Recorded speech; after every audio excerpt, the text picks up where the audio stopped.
আসসালামু আলাইকুম ওরহমতুল্লাহি ওবরকাতুহ। বন্ধুরা সবাই কেমন আছেন? আশা করি আপনারা সবাই মহান আল্লাহ পাকের অশেষ মেহেরবানিতে অনেক ভালো আছেন।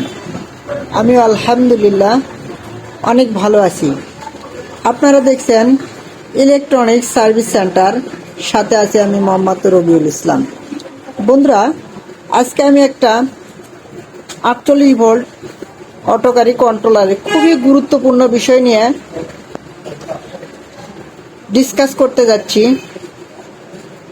যে বিষয়টা আমরা যারা কন্ট্রোলারের কাজ করি তাদের সবার জন্য, প্রত্যেকের জন্য বিষয়টা খুবই গুরুত্বপূর্ণ এবং খুবই কাজের উপযোগী। এই তথ্যটা জানা থাকলে অনেক কন্ট্রোলারই আপনাদের হাতে উঠে যাবে। পড়ে থাকা কন্ট্রোলারগুলো, যে কন্ট্রোলারগুলো আপনারা অনেক সময় ব্যয় করে সমাধান করতে পারেন না, এই ধরনের একটা চিপ লেভেলের একটা সমস্যা সমাধান করে দেখাবো।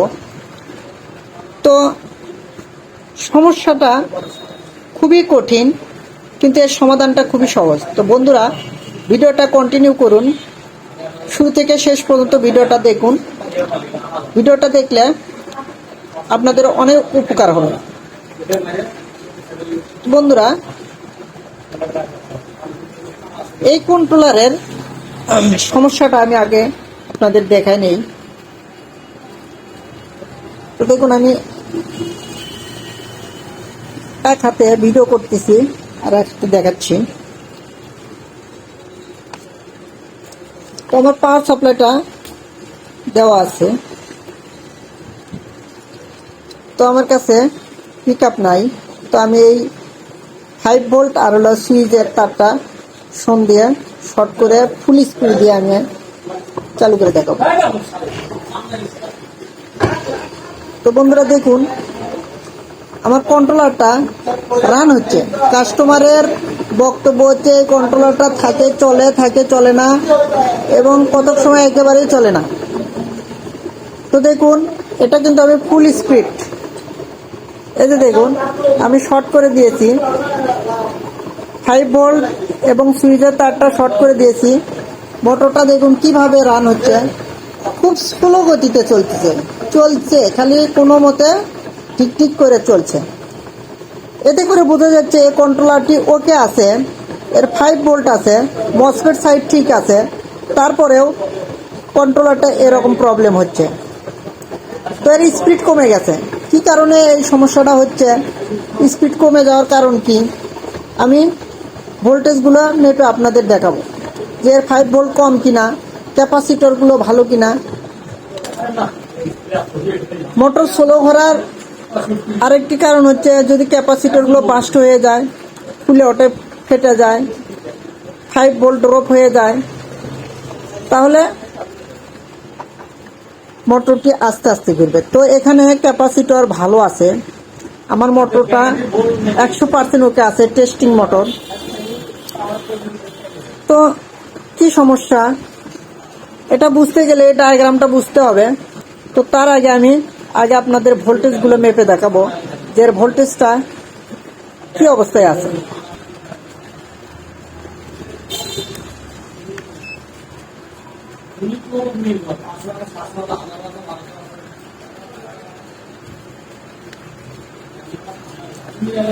বন্ধুরা দেখুন, আমি এখানে আপনাদের ভোল্ট মেজারমেন্ট করে দেখাবো। তো একটা পিন আমি গ্রাউন্ড করে দিলাম, আর এখানে 5 ভোল্টটা দেখবো যে আসলে 5 ভোল্ট আছে কিনা। তো দেখুন, এটা 78 আউটপুটে আমি 5 ভোল্ট পাচ্ছি, 78 ইনপুটে আমি 13 ভোল্ট ফিক্সড পাচ্ছি। তো এটা ঠিক আছে, আউটপুট ঠিক আছে। তো এই 5 ভোল্টটা কোথায় যায়? এই 5 ভোল্টটা আমার এই আইসিতে আসে। 5 ভোল্ট আমার আইসি রান করে, দেখুন আইসিতে 5 ভোল্ট আছে। আর পিক আপের যে তারে 5 ভোল্ট থাকার কথা, এটা আছে কিনা আমরা দেখব। তো দেখুন, পিক আপের তারে দেখুন 5 ভোল্ট ওকে আছে, ভোল্টেজ ড্রপ নাই। তারপর আমার কন্ট্রোলারটা যখন আমি সুইচ দিচ্ছি, তো কন্ট্রোলারটা আমার রান হচ্ছে বটে, কিন্তু মোটরটা আমার স্লো স্পিডে ঘুরছে। তো এটা বোঝার জন্য আপনাদেরকে ডায়াগ্রাম বুঝে দেবো আগে আমি। তো এই ডায়াগ্রামটা যদি আপনারা ভালোভাবে বোঝেন তো আপনাদের কন্ট্রোলারের এই ধরনের সমস্যা আসলে সমাধান করতে খুবই সহজ হবে, খুব উপকারে আসবে। তো বন্ধুরা দেখুন, খেয়াল করুন বন্ধুরা, ডায়াগ্রামটা আমি এমনভাবে আপনাদের বুঝে দেব যে এই ধরনের সমস্যা আসলে আপনারা এই স্টেপ ফলো করবেন এবং কাজ করবেন, অল্প টাইমে আপনারা এই ধরনের সমস্যার সমাধান করতে পারবেন। তো এটা একটা মেইন আইসি, এটা হলো মেইন আইসি। এর নাম্বার হচ্ছে বন্ধুরা F7027। মেইন আইসির নাম্বার হচ্ছে F7027। তো বন্ধুরা এই কন্ট্রোলারটা কাজ করতে গেলে এর কিছু বিষয় আপনাদের জানতে হবে। এই আইসির পিন ডায়াগ্রাম আপনাদের বুঝতে হবে। তো এই আইসির দেখুন ডট প্রান্ত থেকে শুরু হয়, 1 2 ইঙ্কেরে 8, এভাবে 8 9 16 17 24 25 32, 3 8 24 4 8 32, 4 মুখে 8 ঠ্যাং করে 32 লেগের। তো এই আইসির 8 নম্বর পিন হলো পজিটিভ, 7 নম্বর পিন হলো গ্রাউন্ড, আর এর 28 নম্বর পিনটা হচ্ছে এসটি অর্থাৎ হচ্ছে সুইচ। আর আমি এখানে দেখুন বন্ধুরা 3টা ডট দিয়ে রাখছি, এটা হচ্ছে আমার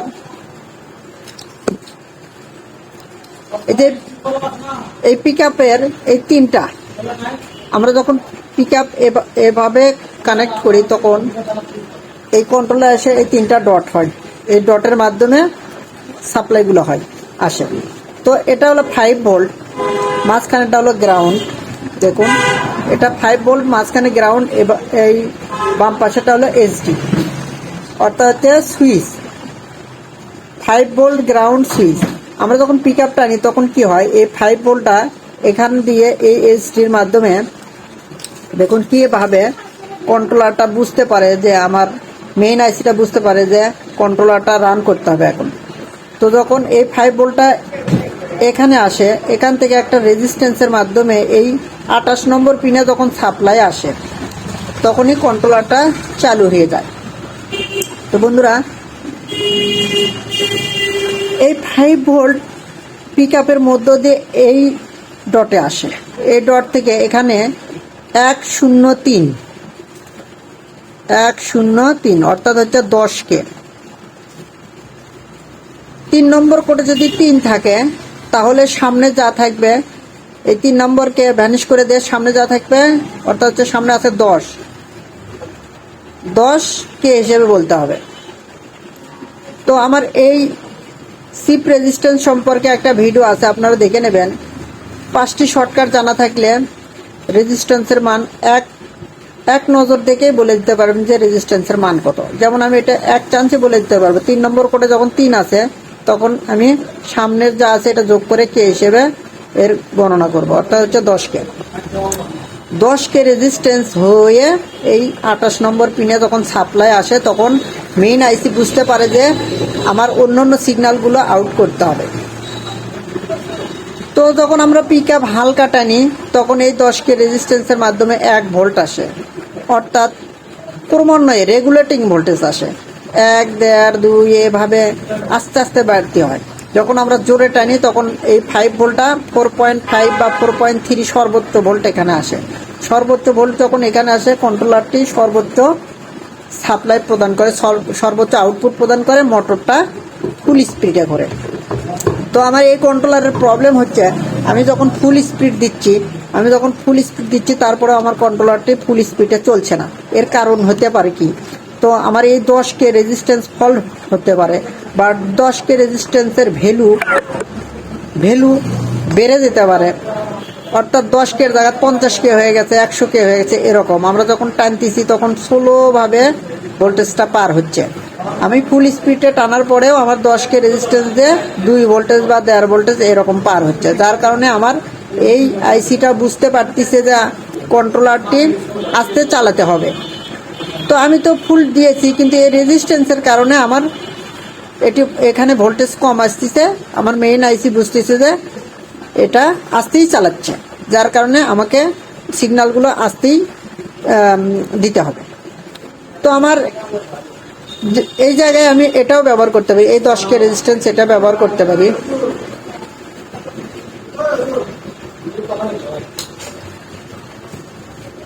দেখুন, বাদামি কালো কমলা এটাও 10K, বাদামি কালো কমলা এটাও 10K। তো এই 10K আমরা এখানে ইউজ করতে পারি। তো বন্ধুরা দেখুন, আমি এখানে ভোল্টেজটা মেপে দেখাবো এখন। তো আমার এই 28 নম্বর পিনে কত ভোল্টেজ আছে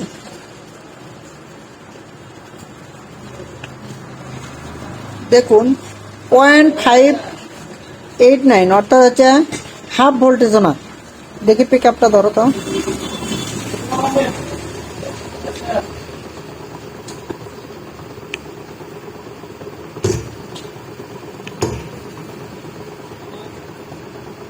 দেখুন, আমি 1.3 ভোল্ট পাচ্ছি। আমি এখানে জাম্পার শর্ট করে দিয়েছি, সর্বোচ্চ ভোল্ট আসার কথা ছিল, যেখানে 5 ভোল্টের জায়গা ড্রপ হয়ে 4.3 ভোল্ট আসার কথা ছিল। সর্বোচ্চ যখন ভোল্টেজ আসবে তখন 4.3 ভোল্ট আসার কথা। যেমন আমার এসডিতে এখন ভোল্টেজ কত, এসডিতে ভোল্টেজ হলো 4.5। আসলে একটা ডিস্টার্ব। দেখুন, এসডিতে ভোল্টেজ আছে আমার 4.5, সেখানে আমার এই 10K রেজিস্ট্যান্সের এই পাশেই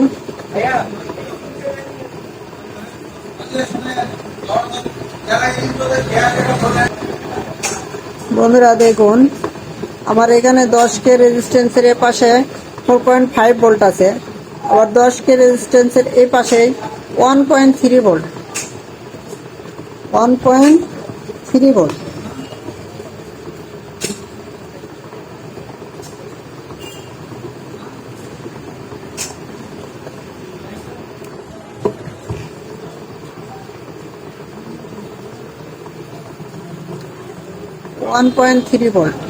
আর মোটরের কন্ডিশন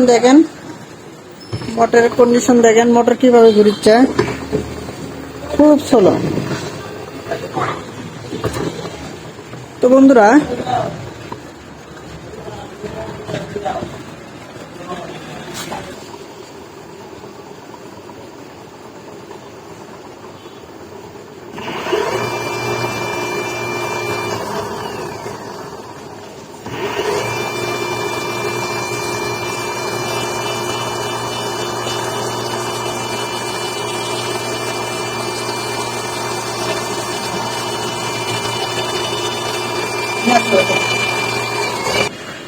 তো বন্ধুরা দেখলেন, আমি এখানে যখন 10K রেজিস্ট্যান্স শর্ট করে দিলাম তখন কিন্তু ফুল স্পিডে কন্ট্রোলারটা ঘুরতেছে। তো এই মুহূর্তে ভোল্টেজ কত আছে, 28 নম্বর পিনে এই মুহূর্তে ভোল্টেজ কত আছে আমি আপনাদের দেখাবো।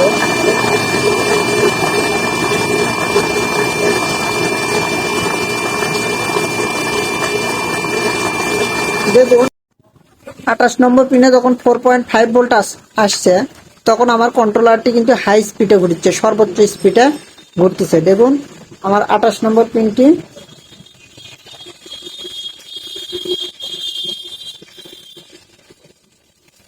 বন্ধুরা দেখুন, আমার এটা হলো 28 নম্বর পিন।